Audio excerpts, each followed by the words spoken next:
The other notable feature of these last few years has been that we have worked in the true spirit of cooperative federalism, which the policymakers keep saying, and science departments are not expected to be a part of it. We are indeed. Our science councils under Dr. Abhay Karindikar have become much, much more active now.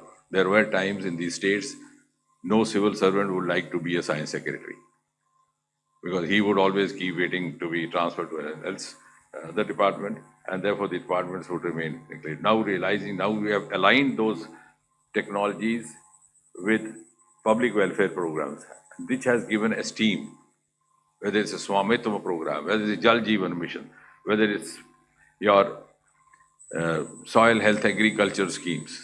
All these schemes, because of their close alignment with technology, the science departments in these states have also started collaborating. For the Department of Science and Technology, the geospatial policy, lesser talked about, but it's emerged as a global practice. The Swamitva program is also greatly guided by this policy. And the world is wondering how a country as heterogeneous, as vast as India, is also a peninsula, is also a Himalaya. It has also island territories. It has also got hill terrains. You could come out with a practice of mapping using drones and satellite images, and you have put the revenue officer out of job. You have made the farmer, the landowner, the master of his own destiny.